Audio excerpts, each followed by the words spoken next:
It is estimated that 30% of the entire internet is a very specific type of explicit content.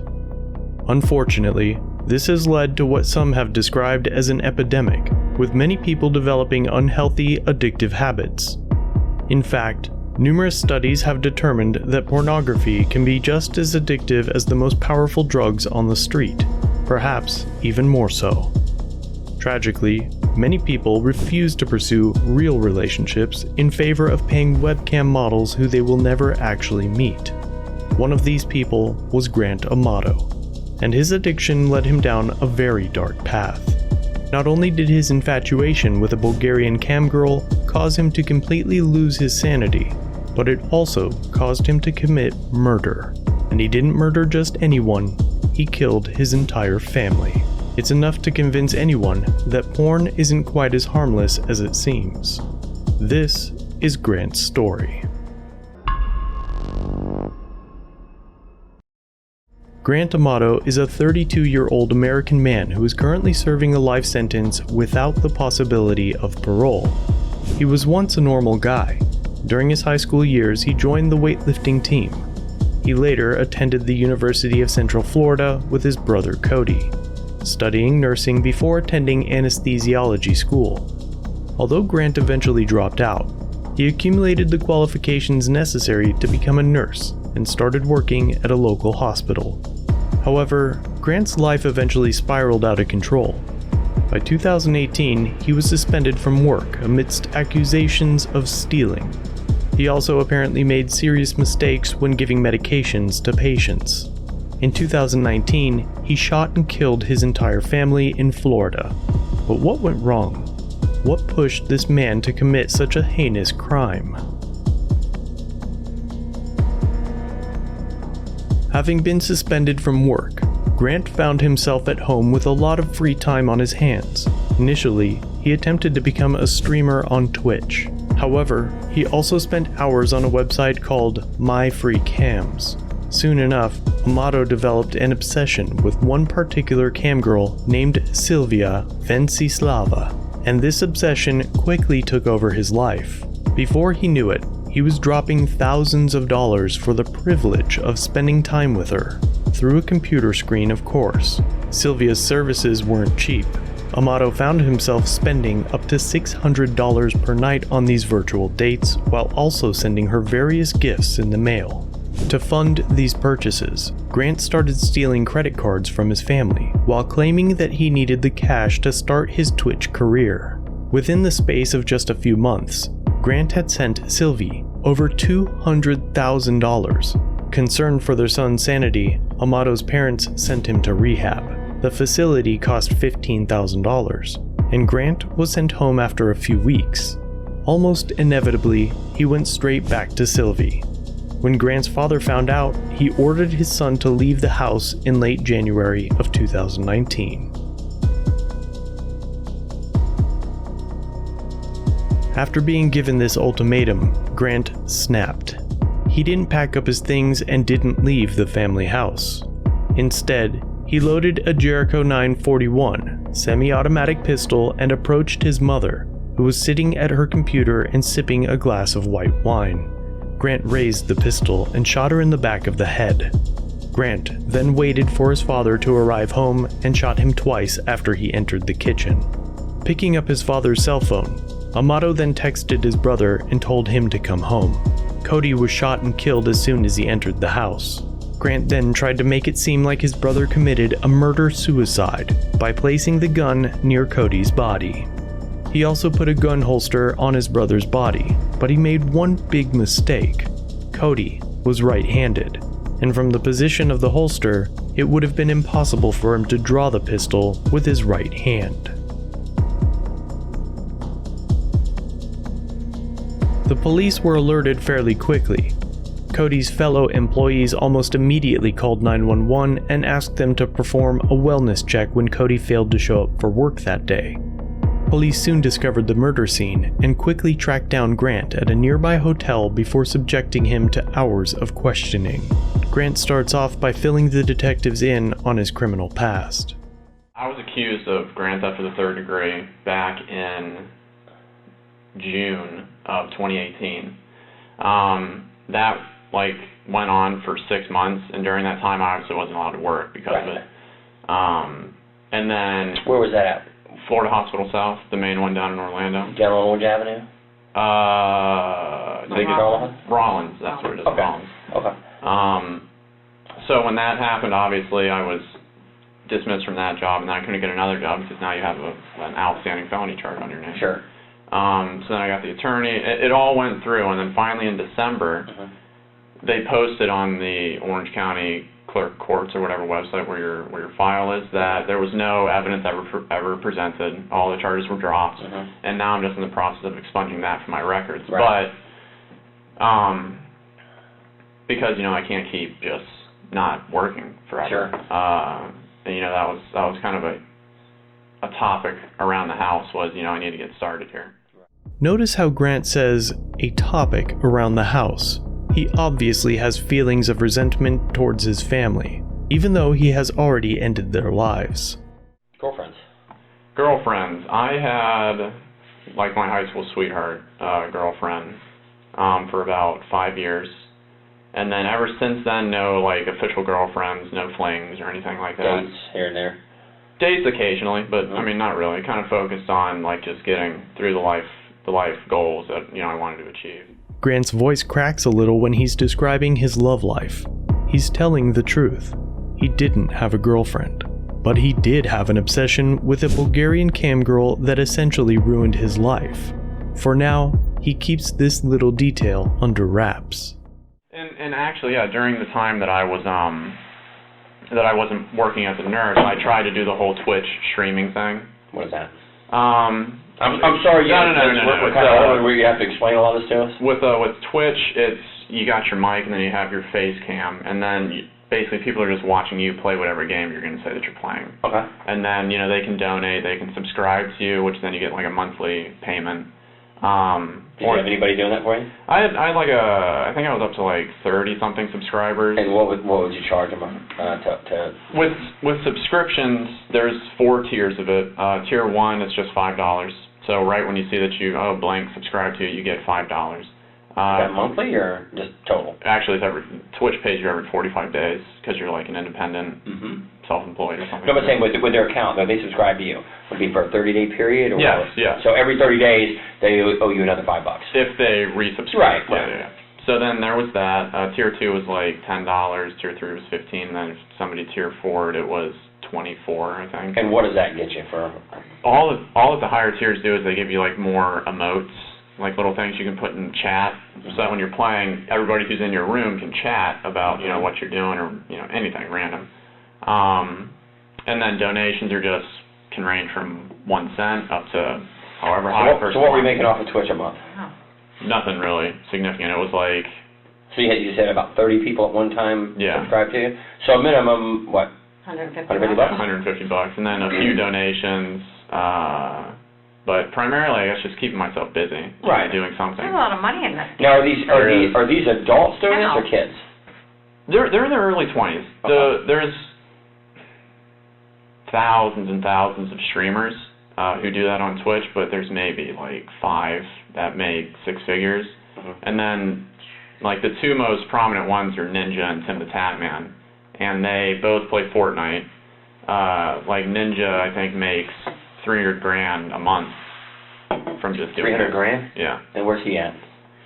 Like, where does he live? No, U.S., Japan, somewhere. Oh, yeah, he's U.S. I think he lives up by Chicago or something like that. But he's only 24. So oblivious to all this computers. Grant also mentions that he was trying to keep busy by getting involved with Twitch streaming. Unfortunately, he was also spending his time doing something much less healthy and much more self-destructive. During these initial stages of the interview, the detectives are attempting to put Grant at ease by discussing topics he's comfortable with. This means that when they switch to a more serious topic, such as the death of his family, they'll notice the changes in his demeanor more clearly. We did it wrong, where we did it all during when the season was like high, so everything cost so much money. During hunting season? Yeah, I guess so. I mean, unfortunately, we don't hunt or anything like that. But we would go like clay shooting. Where'd you go? Primarily the place we went to is Quail Creek Plantation. Where's that at? Like I was telling you in the car, I don't remember the... No, is it local or is it... It's like an hour and a half away from here. You know what county it's in or city? Quail Creek Plantation. The only place I know, a gun range I really know, I mean, that you'll do stuff like that is out in Geneva. There's one in Geneva, right? Yeah, I think there's one out there. That might be where it is, but I don't remember the city specifically. But we would do the clay shooting, and then we were part of the Volusia County gun and shooting. Gun club or something? Yeah, whatever it was called. But that was like 2 years ago. The only thing that we really kept up with was clay shooting. But even that, I don't think we've done that for like 8 months or something. What were you shooting? What was your gun for that? What was you like? Me and my brother both got the Benelli, like long Super Magnum, Supernova, I think it is? Supernova. We both had those, and then during the time where like I was struggling, like in the last 6 months, I sold all of my guns. What'd you have? What did I have? You have a little gun collection going? I did. I had about 4 ARs. They were all just where you would buy like the different parts again, kind of like with the PC, and then just put them all together. Because I'm not gun like that. Why so many ARs? I mean, again, we were just like an enthusiast for wanting to build our own things and just kind of seeing what we could come up with. Were you building them up, or you buying them already made? We would buy the specific parts and then have them sent to the gun clubs or whatever, so that you could pick them up. And then we'd put them all together. You guys build them yourself? Didn't have nobody do them for you? No. Yeah. So you had 4 ARs. What'd you have? What else you have? Besides that, I had Benelli M4 shotgun. Yeah. Tactical shotgun. Tactical shotgun. What were you using that for? That was like our favorite. That was just our gun that like me and my brother both had one of those. You both had one. Yeah, and then we had that had always just been our dream gun that we just wanted to have, was a tactical M4. We took it to the range a couple times just to put some rounds through it. I've got an M1. Oh, nice. Yeah. But the M4 is much nicer. Yeah. And then we had the Supernovas, which we just used for clay shooting, and then pistols wise. I had, I think 4 or 5 just pistols. What do you have? I had a Glock 17, I believe it was. I had, it's not the Shield. It's a Smith & Wesson M9 something. I don't remember what it is. And then I had a Taurus, which was, I think, like a 45 caliber. And then I had, again, it's like the dream gun that I always wanted, was the FN Tactical 45 with like the threaded barrel and all that stuff.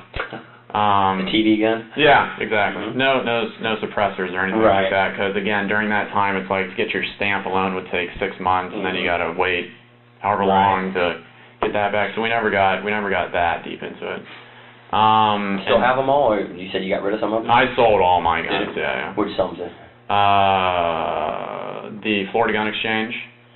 The what? Florida Gun Exchange. Where's that at? It's down in. They have one in. God, it's some Ormond Beach. Ormond Beach. That's the one. You took them over and sold them? Yes. Sold them all at one time, or? No, just because I didn't want to go in with too many. Right. And then I felt like they would look at you like, who's this guy with all these guns? Yeah, or they would like cut me a lower deal because I was giving them like a whole bunch. What did you get for the ARs? ARs, unfortunately, like it wasn't that much. It was only like. Grant tells the officer about all the guns he has ever owned. However, he neglects to mention the one specific handgun, the murder weapon.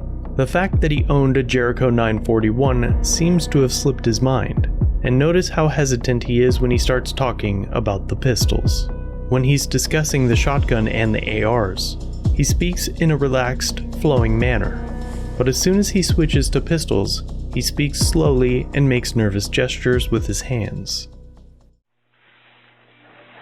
No, I mean, not really. He would just make me feel bad that, like, he would make me feel bad that Cody's doing all this stuff to, like, And you're not. And I'm not. Like, I'm not contributing. You're not as valuable, maybe. Right. Maybe that's not the right word, but you're not, like I said, contributing enough to what needs to be done. Right, and then... but nobody knows better than you that you want to be out there, you want to have your... And I mean, the problem, I guess, was that I was I was always like the jokester, the one that could calm everybody down, make everybody smile. If it was a heated situation, I could say a joke or something and then make everybody kind of move past it. And I was just in the point where it's like, you know, I'm hearing, you know, all this stuff from Dad. I'm seeing how much Cody's helping me. You know, Mom's stressed out with her job. And it's like I'm not doing anything. And it's like I'm in that situation where it's like I'm not doing something because I don't want to. I'm held out because I'm waiting for this whole legal thing to get taken care of and then for jobs. Amato continues to imply that he had a difficult relationship with his family. It's interesting how honest he's being with the situation. Seeing as he has just murdered his entire family, you might have expected him to avert suspicion by claiming that everyone was perfect at home. My father chose to admit me to like a depression or an addiction clinic or something like that in Fort Lauderdale called Cornerstone. When was that? That was December 22nd. Okay. Until I think January 4th. Did you agree to go? I didn't, but they said that, you know, this was your only... Who said? My dad. Okay. And that was in Fort Lauderdale? Yes, yeah. Did your mom agree with it? My mom and my brother both agreed, but it was my dad who was like the iron fist, like, this is what's going to happen. Like, you know, he can't... Why did he say you needed to go? What was his reasoning? Because with the way that I was acting, he didn't see that I was doing anything for, like, the positive. You know, and a lot of it just came back to money with him. He would like allow me to spend money that he had, like with his credit card or something like that. But it's like then whenever I did, it was like a huge problem. Okay, so you had one of his credit cards. Yeah. And what were you buying with it? Well, what I was doing is over the past 4 months or something like that, I've been talking to this woman online. Who's she? She's as embarrassing as it is. She's a cam model. A what? A cam model. Do All right. either of you guys know what that Nope. is? Just like all the videos, you have to tell us. A cam model, it's like it's like a virtual girlfriend, I guess you could say. Okay. Like that type of situation. Mm-hmm. So a lot of the money went to her. Okay. Where's she at? She lives in Bulgaria. Where? Bulgaria. Where's that? Over in Europe. It's like outside of Germany. Okay. Something like that. You ever been there? No. Okay. Let's pause here, because the interview is venturing into seriously embarrassing territory. Super cringe. But hey, at least we're getting closer to the truth. Just as a side note, it's kind of hilarious that this detective doesn't even know where Bulgaria is. Okay. What would you give her money for? Just for like the time online with her. Oh, okay. Yeah, so it was just like that type of thing. And what did she charge? By the minute, by the hour? Minute. Okay. Yeah. And how much is it per minute? Oh God, I think it was like 90 tokens a minute, and it's like the conversion rate for all of that is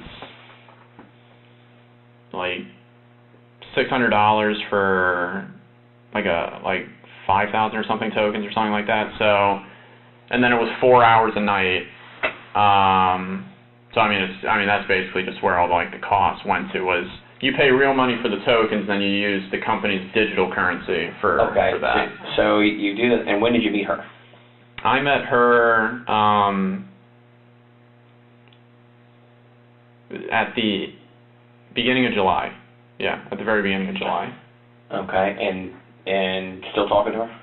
Still, yeah. I mean, more just on like Twitter, okay. like just through direct messaging. Again, cell phone service doesn't work, so it's like I can't use the chatting like that. How much do you think you spent on this? Because it seems kind of pricey. Yeah. 90 tokens and $5,000 for how many tokens? No, it's $600 for 5,000. For 5,000. Yeah. Okay. So how much do you think you spent on this? Probably close to like $200,000, I'd say. $200,000? Yeah. And where'd the money come from? Money came from me, my brother, and then my dad. Did they know where the money was going to?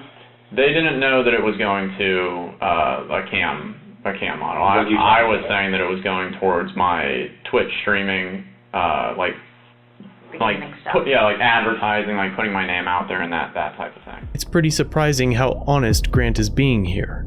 This is extremely embarrassing personal information. So why is he being so open? It may have to do with an old trick based on human psychology. If you include embarrassing details in a lie, it makes you seem more believable. He may be planning to deny his family's murder and say something like, "Why would I lie about that? I just told you all these embarrassing details about my personal life, so I'm obviously an honest person."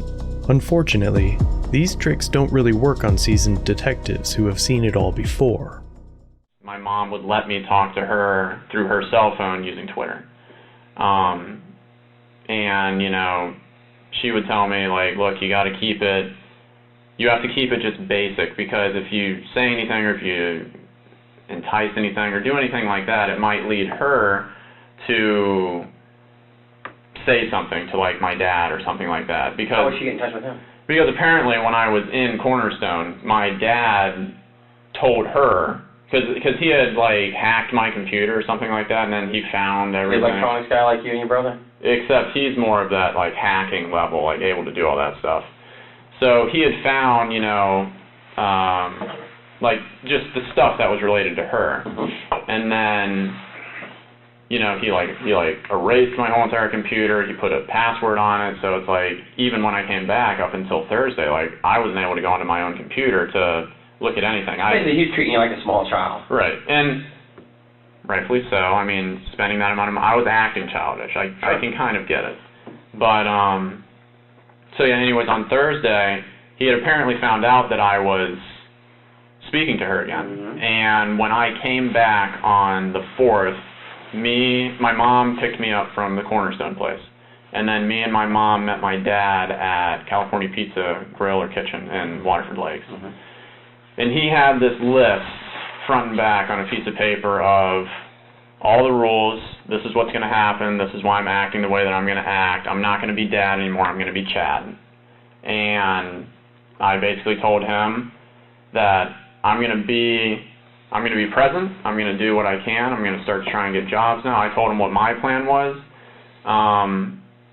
You know, it wasn't really my intention to continue talking to this woman, but it just kind of happened. And then because there was, like, that emotional connection, I guess you could say, between her and me, like, I like, you know, it felt like a relationship, you know. I didn't want to just stop cold turkey on it. So he had apparently found out, and then unhappy. Right, and one of the stipulations was that he told me at the dinner was, if you speak to this woman again, you're out of the house. I'm kicking you out. You can pack up your shit, and then you're off my property. And then, because of the way that he used to be, he had told me that basically if that happens, that if I ever step back onto his property, that he would kill me. Now we're getting up to the moment of the murder. Of course, Grant leaves out that detail and suggests that he went straight to the DoubleTree Hotel after being kicked out of the house. I think I got there at around 3 or 4 p.m. Friday. And then, yeah, and then I was just, I mean, I would, like, go out to my car so I get, like, a bottle of water or something like that, or if I'd forgotten something, you know, just, like, necessity-wise. And then I was just there the whole night. Talk to Cody, talk to Mom, talk to No, I couldn't talk to anybody because I didn't have... But you had the phone in the room. Oh, yeah, I did have the phone in the room. Grant's story is beginning to fall apart. The detective correctly points out that he could have called his brother with the phone in his hotel room. Grant stumbles, and of course, we all know why he didn't call his family. He knew they were all dead. Let's fast forward a little, because these investigators are about to get serious. As a child, we're told the truth always is the best thing to do, correct? Correct. You agree with it? Yeah. And accidents happen, and things in the heat of the moment, things happen that we wish hadn't happened. But I do it myself sometimes. My kids will make me so aggravated, I'll snap at them and then walk away and say, wow, I wish I would not have done that. That was not very adult of me to snap at my child for something. Yes, they're wrong, but I should be the adult and not snap at them. Right. Tell me what you think, because I can tell I've done this for a long, long time, and I read people, the way they act, and the way they talk to me, and the way they answer questions. There's something you want to tell us. I can see it in your eyes, I can see it in your body language, and just the way you act. Now's the time. Now's the time. If there's something you want to get off your chest and give us an explanation of what's bothering you, now is the exact time to do it. And I'm giving you that opportunity right now to tell me something you want to get off your chest. It's there. I can see it in your face. I can see it in your eyes. You kept out about that night. You're upset about it. You've been that since we've talked to you. I can see there's something been bothering you. Even though I don't know you from Adam's house, can't you see things in people that something's really bothering this guy? It's not that, I spent a bunch of money I shouldn't have on this girl. So be it. You did. It's over with. Money can be made back. Something's bothering you. I'm just worried about what is all transpiring from this. I think at this point right now, to be honest with you, Grant, you know what it is. It's in your eyes. Your eyes is the view to your soul, and it's in your eyes. And it sounds stupid, and people don't believe it. Like I told you out there in the car, did I not tell you? You may not like what I say, but I'm going to tell you the truth. I'm going to tell you the truth every time, because I can walk in front of anybody in God and say, I don't care, I told him the truth. And we usually know answers before we ask it. Right. Me and Eva knew everything before we asked you the questions.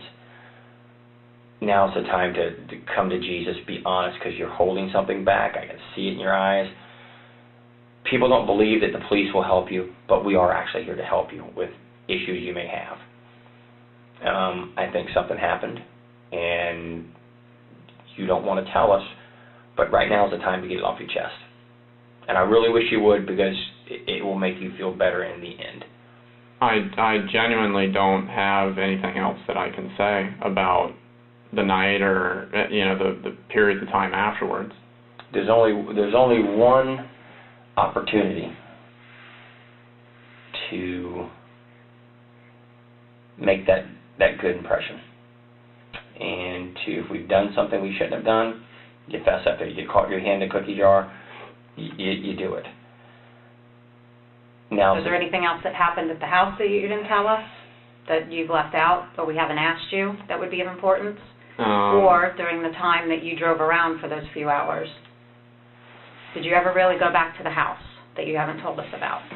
Something that happened that caused you to defend yourself. No, because again, it's like I didn't have any means to defend myself. I mean, I didn't. Well, we know from talking to that there's weapons in the house. Right. We know that to be a fact. Something happened that caused you to defend yourself. Whether you had anything or not, you found something to defend yourself with. I can't tell you everything. I'm not going to tell you everything. But something happened. Whether your dad blew up on you, threatened you, physically harmed you, or hurt you, something happened that caused an altercation. And I didn't do anything at the house besides get my stuff together and take it out to my car. And that's, I didn't, besides that one thing that I told you guys where I was going down the road to come back maybe, besides that, I didn't. You saw nothing that was out of the ordinary? No. In the Fort Christmas area or 419 area? No, Did you even get up to the Lake Mills Fort Christmas area where that guy's blinking lights are? No. When I came back, I didn't come up to there. There is, and you're a better electronics than I am. I'm gonna go ahead and admit that. There's a digital footprint, and there's ways to see things that we know that don't make sense. Even though your phone may not have service, there's still issues with the phone. Right. And it was on you the entire time when you left the house until you were in touch with law enforcement. I can track places you've been, and I know where you have been, and I know what time you've been there. And everything you're telling me isn't just copacetic and doesn't add up. Because there's what I think, what you think, what she thinks, and there's things that are hard facts that you can't manipulate. Right. You know what I'm saying? I think something happened at the house based on my knowledge right now, and you're afraid to say it. You're afraid to come back and say that I was a victim, I was hurt, I had something that happened there that I don't want you to tell because it's something maybe embarrassing or not good, but I know a lot more than I can let on right now. And things you're not telling me, I can't help you if you won't let me help you. So where's the missing piece? What have we missed here? The detectives know what he did. That pleasant conversation earlier was just a decoy. Something to make Grant relax and lower his guard. But this murderer isn't willing to confess. Here's the problem. Amato's story is already full of holes. Previously, he stated that he went straight to the hotel, but then the police tracked his cell phone and they determined that he drove by his home neighborhood. Grant then changed his story, stating that he spotted a police van in the area before searching up top news stories on his phone. I know something. I can't tell you exactly, but you said, won't you tell me? And I'll tell you if you're being true to me. What'd you search? When I had gone to the Panera, I searched for like top stories, Oviedo or Chuliota or something like that. And found what? And then I saw that there was, it was like just the initial, like it had like a video, but I didn't listen to the video, but it had just an initial thing of that there was shootings in Salton Circle. But it didn't say like the address or who was involved. It was just like this is the preliminary. Was that on one of the news stations? What was the site you searched? I honestly can't remember. I think it was one of the Weshes, but. And you saw the story because we've seen the same stories. You've seen the story because there's a thing that will tell me how long of the time you spent on that. Right. You saw what happened. Yeah, I was on there for like 20 seconds. Well, what was your thoughts when you reviewed this story? I was freaking out, and I was just like blank. I didn't know what to do. Now's the time. Now is the time. So what do you think happened? To be honest. I think that there was something that obviously happened at the house. Tell me what happened. I don't know what happened. I know better. Listen to me. I know better. I can help you, Grant, with honesty. I can help you with honesty. We think something else happened before you left the home that you're either afraid of or embarrassed to talk about. But we need to know exactly what happened because, like Danny said, we can place you there at certain times. And so we need to know what happened before you left that house because you didn't leave with everything being okay. I honestly, I don't have anything else that I can really say. I mean, I don't know. Do you even know why law enforcement got involved? Like what brought us to that home? No, You just said it. You know something bad happened there. Out of your voice, not mine. I have not told you anything what's happened there. Something bad happened. You're here with us for a couple hours. You admit that you've looked at a site and seen something bad happen. Because the video is not of just a general area. It's of a specific location, correct? Yeah, I saw like a driveway or something. Whose driveway did you say? I don't know. I saw like there was like a gate. There was a gate, and then I saw like that there was like two cars, but then I didn't see anything past that. Okay. Well, is that driveway and gate your home? I honestly did not fixate on it for like a long period of time. I saw like the one with an actual like gate. You've been here with us. You think something bad has happened at your house. And to date, so long, you haven't even asked us about anybody. Well, that's because for the last time that I was arrested, I mean, like nobody would tell me anything. Once you start telling me something that's truthful that I know, then we're going to have a conversation of exactly what happened. I mean, you're a smart guy. You know something's happened at your home. You have law enforcement here. You haven't heard or gotten any emails from your family. I'm just scared as to what the answer is. Okay, we have to pause there, because that is the least scared voice we have ever heard. Grant doesn't seem to be concerned about his family because he knows exactly what happened to him. Put yourself in this position. The police are heavily implying that something bad happened at your family home. Wouldn't you be begging them to tell you if your family is safe? wouldn't there be a little more emotion in your voice? Would you be speaking in the same bland, bored voice as Grant? Yeah, I mean, it's like it's words that, like, I can't think of to even say. But I'm assuming that, you know, when you see that there is a shooting somewhere, and it's around, and it has to do with my family. Your family has no known enemies. Nobody has a problem with them. Nobody. Right. Continue what you were saying. You said when you But, I mean, it's like, I don't,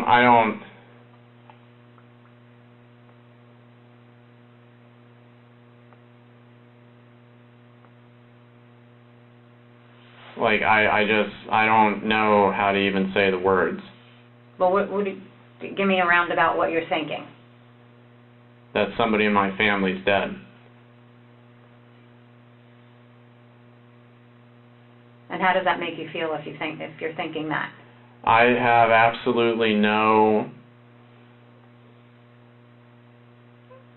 ability to comprehend the words, because, like I said, I've been there for my whole entire life, and even though there's been struggles and everything like that, there has never been any issues. Grant's words still aren't really believable. If he was really starting to suspect for the first time that his family had been killed, he would be much more emotional. Now's the time, my friend. I want to help you. She wants to help you. And I'm telling you, I'm going to help you. Anything I can do within my power to be honest with you. I'm going to. That's it. But I got to have the truth from you. I can't get it from somebody else. I can't get it from her. I can't get it from other people I work with. It's got to come from you. I already know. I'm telling you, I already know. I got a couple more years. I'll retire. I'm going to take my career with me and be happy with what I've done because I've been honest with everybody. I'm asking you to be honest with me too. I want to help you. I mean, apart from the times maybe being wrong, I genuinely don't have anything else that I can say about what transpired during the nighttime. So when you left your house, everybody was fine. Yeah. And when you left Cody, everything was fine. Well, we got called to the house because Cody didn't show up to work. So law enforcement goes over there, and can you tell us what we found?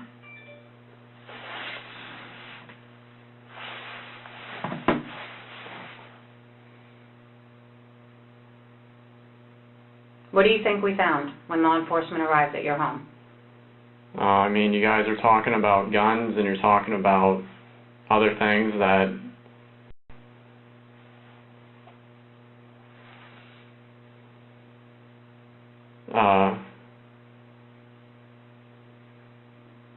and then the website and everything, that something happened to him. Who's him? Cody.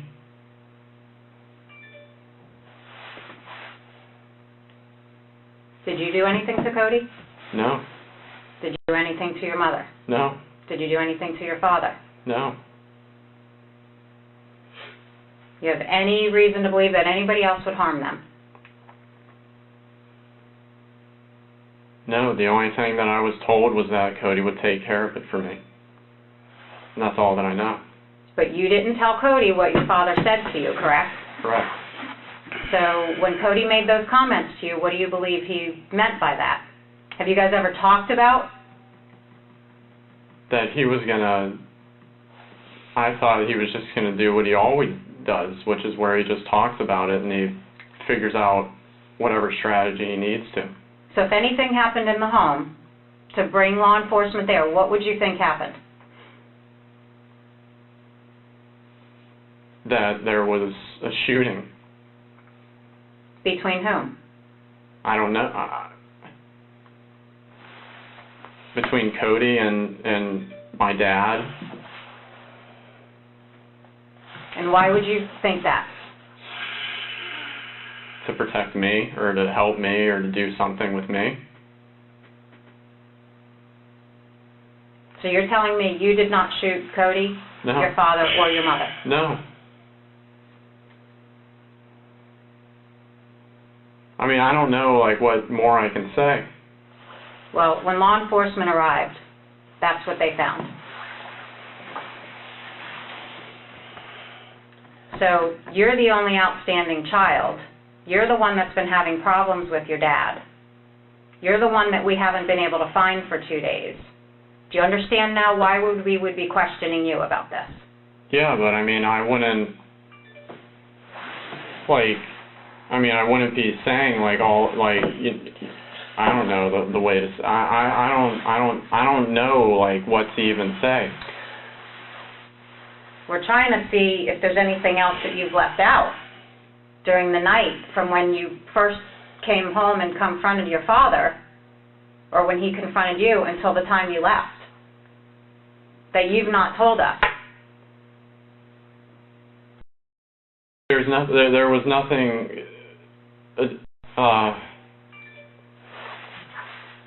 there was nothing to that level of confrontation between him and I. So if anything happened in the home, you believe it would be Cody and him? Yes. Because I don't have, access to anything. Well, I can tell you from what we read right now, because you know what the news has said, correct? You know what the news has said. I only know that first story that I saw, and then I didn't look again. And what did the first story say? This is Grant's big acting moment. He's just found out that his entire family is dead. And what does he do? He covers his eyes for a brief moment and then returns to his normal, bland tone of voice. Is this really the way someone reacts to such horrible news? So what is it you need to tell us that we're missing? Step over. I mean, the only thing that I know is just that, I left the house later than what I had said. Did you leave the house with your brother Cody looking like that? Or did you leave the house with your father looking like that? Or your mother? Is that how you left your family? No. Nobody else went into that house. Who left your family like this? If you were the one that's been depressed, you were the one that owes money, you were the one that got into a confrontation with your father, who did this to your family? If you were trying to defend yourself or something else happened, we need to know now to help you. So tell us what happened, Grant. We're here to listen to you. Grant, you need the truth. We're here to make this right. You got to tell the truth. It's on the tip of your tongue, my man. I get that. Did your father go after you and you try to protect yourself? No, I didn't do any of this.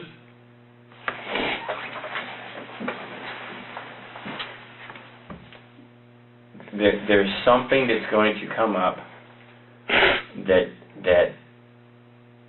is going to make this all come real. I'd rather it come from you than have to do it that way. The evidence tells us what happened. You have to fill in the blanks. They can't tell me what happened. Fact, I know. She never held a gun. She didn't have a gun that night. Fact, he never fired a gun. Fact, he never fired a gun. Never did. This is the person right here, Mom, who always stuck up for you. Something happened so bad that caused her death, your dad's death, and Cody. And I'll tell you just about how it happened. 1, 2, 3. Based on evidence. Based on evidence. I know he did not shoot your mom. I know he didn't shoot your dad. I know he didn't shoot himself. And I know from video surveillance camera in the neighborhood, nobody else came to that house. I know. I can account for everybody that went to the house. I know. So tell us what happened. I know it. Listen to me. Hey, I know. Video surveillance tells me everything that happened this night. I'm telling you. Of people that you'd be surprised who in your neighborhood has video. And I know that there's only 4 people who was at this house during this time. 1, 2, 3, 4. Tell me. You got to tell me, man. You got to tell me. Get over that hoop. The video, if you're sitting there saying no, no, no, no, no, and video shows something else, guess what? Big problem. Because it will wind up later on that you can't get any help from anybody. A lot of this, what people make decisions on, is honesty. Was somebody honest? Of course you're going to be somewhat dishonest at some point. We get that. We understand that. But at some point when you have that come to Jesus time that now I need to really, I got to tell you what happened.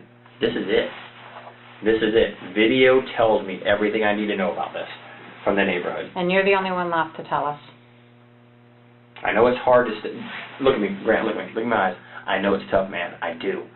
It's a tough thing to say, but we need to know what caused things at your house that night to become so bad that we're this. He's violent. We know that. He's got a gun on. We get it. Cody just probably went around with a gun because he normally did. He walked in the house and was shot the minute he walked in the house. The minute he walked in.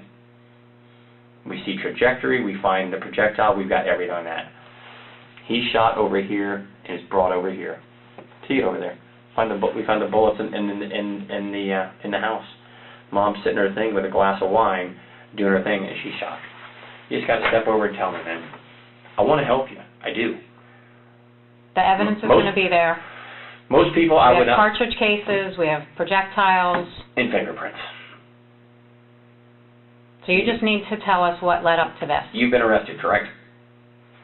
Yeah. So we have your fingerprints, correct? You understand that? Physical evidence is something I can't manipulate. It's either there or it's not there. Didn't fire a gun, didn't fire a gun, didn't fire a gun. None of them did. None of them did. Cody did not go home. Or did your father point a gun at you? No, there's nothing else that I can say. Then this is not going to end up the way you want to with what you're telling me right now. Factual items do not support what you're saying. Nothing that we can make up, or I think, or she thinks, or overthinks. You got to be honest. The minute you start being completely honest, and you're pretty honest, I'm not going to say you're not. The minute you tell us what happened to get this to here is the second that we start moving forward with healing. You say you can't something? Yes, you can. There's something that you have done that proves different. I'm telling you. I don't know how else I can't make it any clearer. There's something there. Just tell me. Tell me. Your emotions, your demeanor, your body language, your eyes tell me everything I need to see about you. You want to tell me in the worst way. You want to get this pain off your chest. Do it. Come forward. Tell the truth. It's like going to church and doing your confessional. When I go to church, the few times I go a year and I get up there and ask for forgiveness, I feel 100% better for all the crappy things I've done and didn't do what I should have done throughout the course of the year. Short with my coworkers, short with my kids, not living the way I should live. Gets me too. And when I go up there and make my confession to the pastor, it makes me feel better.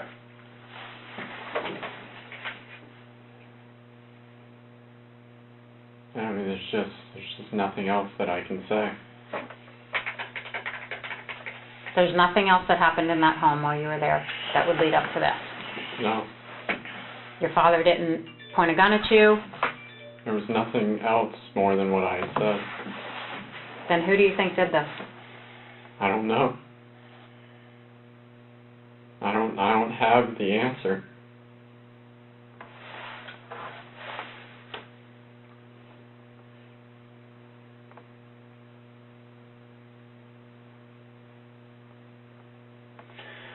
I'll give you a few minutes to think about this. And think about life decisions and where do we go from here. Want a few minutes to collect your thoughts?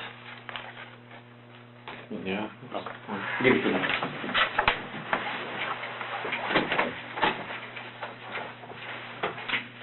Do you need a drink or anything, Grant? No. Okay.